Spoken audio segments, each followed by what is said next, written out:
Le morning, les GG, tout sur les dessus de l'actu. Les grandes gueules. Parler beaucoup, manger l'argent, voyager beaucoup seulement. Mais travailler beaucoup, créer des choses, emploi des jeunes, non, non, non. Les dirigeants africains, les dirigeants sont comme ça. Les grandes gueules.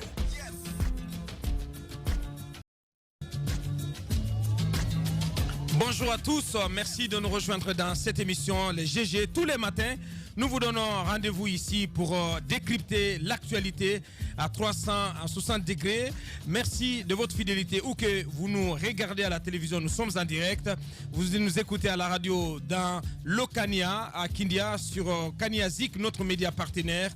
À Kankan, vous nous recevez sur place sur 99 en modulation des fréquences, 99.7 en région forestière.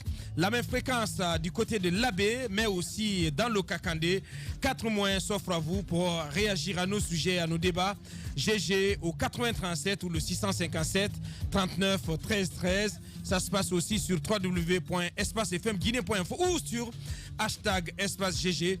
Et vous continuez à réagir donc sur ces canaux. Derrière, un peu plus tard, nous prendrons en compte vos réactions dans cette émission. À la une, vous le savez, l'actualité dominée par cette nouvelle journée de mobilisation contre une nouvelle constitution et un troisième mandat d'Alpha Condé en Guinée à l'appel du FNDC. Le front dressé contre ce projet, le projet de constitution, de changement de constitution plutôt, des Guinéens devraient battre à nouveau le macadam ce jeudi, aussi bien ici à Conakry qu'en province. Dans la capitale Conakry, la marche prévue à cet effet suivra donc le même itinéraire, partira du rond-point de la Tannerie à l'esplanade du stade du 28 septembre via les carrefours Bessia, Bambeto et Amdalaï. Le FNDC table sur une mobilisation d'envergure à l'image de celle qu'il a reçue le 24 octobre dernier. Quel message attendu à l'occasion de cette marche? Quelles sont les dispositions sécuritaires prévues à cet effet?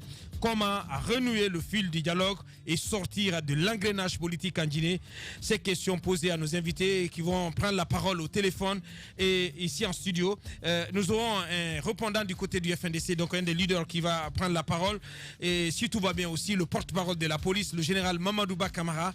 Et ici en studio, nous recevrons M. Mori Kaba, il est consultant sur les questions de paix et de conflits. Il va nous rejoindre dans la deuxième partie de cette émission. Donc c'est la dominante en fil rouge en continu dans cette émission en ce jeudi. Donc journée de nouvelle marche à l'appel du FNDC ici à Conakry, mais aussi en province. Merci de rejoindre l'équipe. Moussa Moïse, bonjour Nabilaï. Bonjour Bakatiti Diallo, bonjour à tous. Tamba Zakari Milmouno, bonjour. Bonjour Abakar, bonjour à tous. J'ai du mal à t'entendre. Bonjour Tamba. Bonjour Aboubakar, bonjour Aboubakar, bonjour à tous. Bien. Bonjour Madame So. Bonjour Aboubakar. Bienvenue. Bonjour Antoine. Bonjour. Bienvenue à tous. Moussa, forcément, on commence cette émission avec un pincement au cœur. Des Guinéens ont péri hier dans l'éboulement d'une carrière abandonnée, a-t-on appris, de la saga du côté de Kintian. Pour l'heure, 11 morts. 11 morts, 11 corps donc, qui ont été sortis de terre. Les recherches sont en cours parce qu'il y a des personnes qui manquent à l'appel et nous apprenons, puisque nous avons pu joindre quelqu'un sur le terrain, que c'est au Kintenia qui est sorti en masse pour porter secours donc à ces personnes disparues. Moi, je trouve que c'est le lieu de rappeler un certain nombre de choses. Il y a des morts en silence qui passent inaperçus, mais quand après vous prenez un peu de recul et que vous faites l'analyse des choses, vous vous rendez compte que c'est toute une, je dirais, toute une famille, toute une cité qui est en train de disparaître. Parce que les cas d'éboulement en Haute-Guinée deviennent assez récurrents et font assez de morts. On n'en parle pas. Je vais juste rappeler quelques cas. Ouais. Le 12 octobre 2019, il y a eu un mort, 5 portés disparus. 12 octobre dernier. 12 octobre dernier, à Bokaria et à Kourouda. Le 27 juillet 2019, 4 personnes à Kintenia, dont 2 jeunes femmes et une fille de 2 ans. Également, un dimanche du mois de février 2019, il y a eu 17 morts à Norasoba, 35 km de Sigiri. Ouais, ça, on s'en souvient. Hein. Exactement. Et le Premier ministre même s'était rendu sur les lieux. Le 6 septembre 2019, 7 personnes tuées également. Ça, c'est à Cancan, parce que c'était également une carrière qui a été abandonnée. Et le 6 février le 6 février 2017, on se rappelle quand même que le gouvernement guinéen a voulu porter un message à l'ensemble de la corporation, de ces orpailleurs, ceux qui sont dans l'exploitation artisanale de l'or. Le gouvernement a voulu apporter donc des solutions en passant par la réorganisation du secteur, qui est quand même miné par une anarchie indescriptible, mais en apportant aussi de la formation aux orpailleurs, en les amenant à se mettre en groupement afin de permettre à l'État de pouvoir leur apporter des aides. Cette journée nationale des orpailleurs, c'est une journée quand même qui a été présidée par le président Alpha Condé, qui a été présidée par le chef de l'État, qui a fait le déplacement. On a même évoqué de nouvelles techniques d'exploitation. Qui a fait le déplacement et qui a même promis que si la réorganisation du secteur voyait le jour, donc on aurait pu permettre à certains de quitter l'exploitation artisanale pour venir à une exploitation semi-industrielle. L'État aurait donc en ce moment-là pu apporter quelques moyens aux orpailleurs. Il y a eu énormément de promesses ce jour. Mais de 2017 jusqu'à nos jours, qu'est-ce qui a été fait sur le terrain? Absolument rien. Parce que l'État ne peut pas être dédouané face à ceux qui arrivent dans ces zones-là.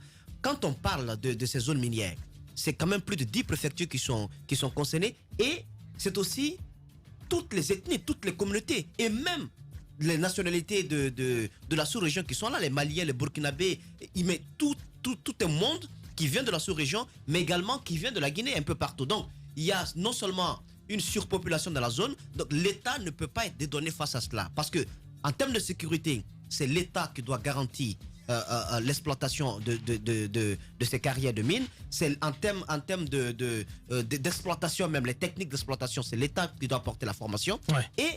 Mais vous avez l'impression que quand vous allez dans ces zones, que ce sont des no-man's-land, ce sont des zones où des zones de non-droit où il n'y a aucune présence de l'État, sauf si vous avez la chance d'apercevoir un policier ou un gendarme. Il n'y a absolument rien d'autre. Pourtant, les terres sont données par qui?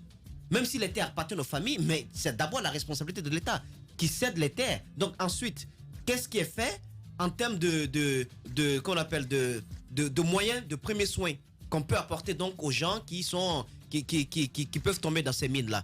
En termes d'équipement, il n'y a pas de protection civile, vous n'avez pas de sapeurs-pompiers dans les zones, vous n'avez aucun équipement. Pourtant, les zones minières sont des zones quand même qui sont des zones à haut risque, qui peuvent connaître des éboulements à tout moment. Donc l'État doit prendre ses responsabilités. J'ai pas envie de faire une comptabilité macabre, mais si pour l'heure, il y a 11 morts et on nous apprend qu'on est en train encore de rechercher d'éventuels corps, parce qu'il y a des personnes qui manquent à l'appel, je me dis qu'on peut être face à un bilan très lourd. Et le bilan de Nora Soba n'a pas encore été oublié. Donc je trouve qu'il faut quand même donner un peu de sens aux engagements que le chef de l'État prend. Lorsque vous amenez le président, c'est ça, je m'adresse au ministre des Mines, lorsque vous amenez le président de la République à un événement aussi important, un forum aussi important, c'était quand même une première. Mais les engagements qui sont pris face à cette communauté des orpailleurs, mais il faut les appliquer. Parce qu'il s'agit quand même de vies humaines au-delà de tout ce qui est fait. Mais on ne parle même pas des déperditions liées à l'économie nationale, parce qu'il n'y a pas de contrôle.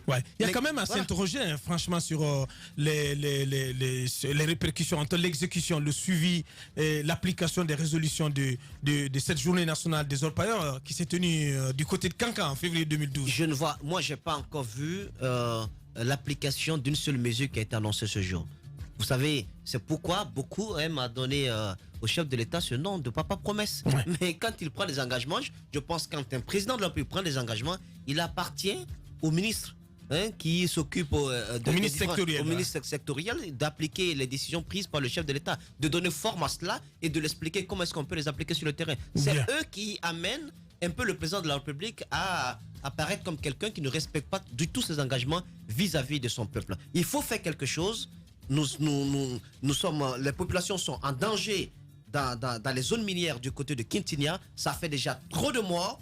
Si l'État ne prend pas ses responsabilités, on va encore continuer à assister à ce genre de l'hécatombe. Imaginez que les techniques d'exploitation artisanale se font comme au Moyen-Âge. Vous avez des trous qui vont qui peuvent aller à 4 mètres, 5 mètres, 10 mètres. Et souvent, ces trous sont, sans que vous ne vous en rendiez compte, vous pouvez creuser et aller jusqu'à sortir au niveau d'une carrière voisine et ça crée automatiquement l'éboulement. C'est ce qui est arrivé d'ailleurs en Orosoba en février 2019. L'État donc doit prendre ses responsabilités. Qu'est-ce qui s'est passé lors de la journée nationale des orpailleurs?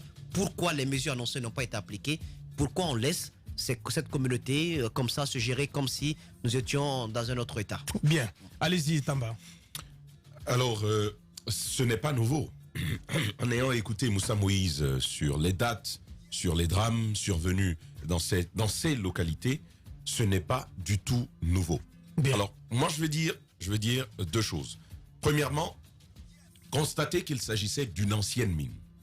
Une ancienne mine de la SAG. De la SAG, oui. Qui a été exploitée donc par une société minière aux opérations et aux méthodes plutôt modernes. Donc, qui a exploité une mine. Et finalement, la mine, il faut rappeler à nos auditeurs et téléspectateurs que la mine avait été fermée. Et c'est au bout de négociations. Parce qu'il faut quand même dire que Sigiri, depuis un certain moment, attire toutes les masses. Vous allez aujourd'hui, spécialement en forêt, la plupart des localités rurales sont désertées par les jeunes. Il y a donc cet exode-là qui draine du monde vers Sigiri, mais plus précisément dans les zones où on peut trouver de l'or, dans les zones aurifères. Notamment de Kintia, ouais. Exactement. Ouais. Et donc, il y a donc cette attirance, cet attrait pour l'exploitation aurifère. Mais à quel prix? À quel prix? Parce qu'il faut quand même dire que lorsque vous allez exploiter un espace qui l'a déjà été par le passé, il faut quand même dire que c'est un terrain qui a été suffisamment secoué, qui a été suffisamment mélangé, mis sens dessus, retourné. Et donc, vous y venez, c'est déjà en soi un premier risque. Ouais. Il ne faut pas le perdre de vue. Alors, et c'est là que je veux quand même questionner la responsabilité de l'État. Parce que même s'il y a eu des négociations pour revenir à l'exploitation de cette... vous parlez de quel type de négociations? Qu'est-ce qui s'est passé? Qu'est-ce que vous en savez? Il y a eu des négociations, en effet, à en croire un site d'information de la place. Ouais. Il y a eu des négociations entre la localité, les exploitants artisanaux ouais. et la société. Avec l'arbitrage, bien entendu, des autorités. Mais même s'il y a ce genre de négociations, pour pouvoir amener les gens à l'exploitation, je pense que la première des choses à prendre en compte, c'est les risques qui sont liés à cela. Et de ce point de vue-là, je pense qu'à nouveau, notre autorité a péché. De l'autre côté, Aboubacar, oui. On peut tendre vers la modernisation, même pour ceux qui exploitent artisanalement l'or. On peut tendre à cette modernisation-là. Mais depuis plusieurs années, c'est le même type d'exploitation avec les mêmes risques. Les mêmes conséquences. Les mêmes conséquences. Depuis plusieurs années, ce n'est pas nouveau ce que l'on est en train de voir. On nous parle de 11 morts ce matin. Il faut quand même s'attendre à voir ce bilan s'alourdir. Ouais. Possiblement.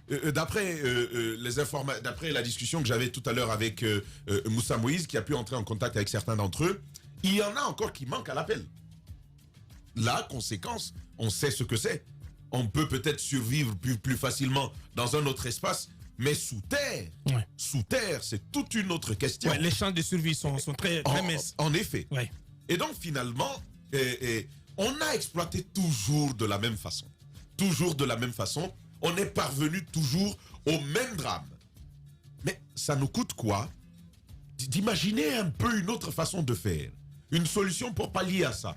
Ça nous fait quoi d'imaginer même une réglementation? Parce que l'objectif de cette rencontre de Kankan Aboubacar, tu y avais pris justement, c'était pour une meilleure réglementation. Exactement, une meilleure réglementation de l'exploitation. Réorganisation du secteur. Exactement, de ce secteur olifère, notamment son exploitation artisanale aussi. Mais depuis là, il y a eu des engagements, on a des spécialistes qui savent tout faire, qui vous font des rapports. Les rapports, ils existent, mais le pas à prendre du rapport qu'on a lu à l'action qu'il faille mettre en œuvre, voici le gros problème que nous avons en Guinée. Ça, c'est pour tous les secteurs que nous avons devant nous. Bien. Malheureusement, c'est encore là une des failles, une des brêles, une des faiblesses, un des manquements de notre administration. C'est de cela qu'il s'agit. Bien, Tamba, merci. Très belle réflexion. Allez-y, Madame Sow. Mais moi, je me demande bien à quoi ça sert d'organiser des rencontres de ce genre, de financer des retrouvailles comme ça pour en sortir des recommandations qui ne servent à rien. des recommandations qui ne... Parce qu'on se demande ce que sont devenues ces recommandations. Effectivement. Et comme toujours, peut-être que c'est dans un tiroir quelque part, on les a oubliées. Et aujourd'hui, les conséquences, c'est qu'il n'y a aucune amélioration sur le terrain, aucun changement sur le terrain, parce que quoi que vous fassiez, les populations en tout cas qui sont dans le besoin, parce que vous savez, de ce côté, l'exploitation, on en parle le plus souvent, la présence de ces sociétés dans les zones minières. Le plus souvent, les sociétés payent toutes les taxes qu'il faut, toutes les redevances, et quelquefois, les dédommagements qui se font quand les terres des populations sont prises sont faits normalement, mais ces dédommagements ne parviennent pas en l'état aux populations, ce qui fait que ces populations se retrouvent appauvries. Pourquoi? Parce que les terres, par exemple, où ils cultivaient, ils ne peuvent plus cultiver, ils sont obligés d'aller peut-être faire cette exploitation artisanale-là, sur laquelle normalement l'État devrait travailler pour essayer de réglementer, comme le travail qui a été fait, dont il y a eu des recommandations qui n'ont finalement servi à rien. Que voulez-vous que les populations fassent si ce n'est risquer leur vie? Si ce n'est pas là-bas, où vont-elles gagner leur vie? C'est ça aussi. C'est vrai que quelquefois, il faut savoir prendre aussi, les populations aussi doivent réfléchir, voir comment faire d'autres activités, mais ça dépend des ressources, des revenus. Quels sont les revenus de ces populations-là? Ils n'ont plus de terre où cultiver. Qu'est-ce qu'ils vont faire réellement? Parce qu'il faut quand même vivre. Il faut nourrir sa famille. Parce que je ne vois pas quelqu'un qui partirait, par exemple, sous terre, sachant bien qu'il y a des risques, qu'il pourrait y perdre la vie, mais y aller quand même s'il avait d'autres chances, d'autres opportunités. Ils n'ont pas d'autres ressources. Le discours n'a pas été d'accuser les populations. On n'a jamais dit ça ici. On est en train d'analyser, Tamba. Je n'ai accusé personne là. C'est des dit... pistes de solutions. Tu as donné tes pistes de solutions. Permets-moi. Je suis en train de dire que ces populations... Effectivement. C'est quoi ton problème à la fin? Non, j'ai pas de problème. Si, mais parce que tu ne me laisses pas analyser. Je dis qu'on dit la même chose. Non. En fait, il se sent peut-être touché dans son analyse, alors que ce que je veux dire, c'est que les populations qui vont dans un trou, quelqu'un qui va dans un trou, sachant bien qu'il y a des risques d'y perdre la vie, n'a pas d'autre choix que d'y aller. Et ce qu'il faut faire en amont, c'est par exemple faire un travail de sécurisation de la zone, faire en sorte que ces populations ne se retrouvent pas seules à cet endroit, mettre des moyens au cas où il y aurait des accidents pour qu'on puisse agir plus vite. Les sapeurs-pompiers, même à Conakry, c'est difficile à plus forte raison à l'intérieur du pays. Ce qui fait que quand les gens se retrouvent sous terre, avant qu'on intervienne, c'est pratiquement cette façon artisanale aussi de venir peut-être creuser pour voir qui est-ce qu'on peut retrouver. Ce qui fait qu'avant que le travail de secours ne finisse, les gens ont pratiquement perdu la vie. C'est fini. Là, par exemple, on parle d'une dizaine, on parle de 11 personnes. Des personnes manquent à l'appel. Et qu'est-ce qui va être fait? Parce que déjà, les personnes qui ont été retrouvées ont déjà perdu la vie. Donc, ce qui veut dire qu'il n'y a aucune autre chance de trouver une autre personne vivante sous terre. Ce qui fait que je pense que le travail de l'État, c'est de faire en sorte que quand il y a des recommandations, que ces recommandations soient appliquées.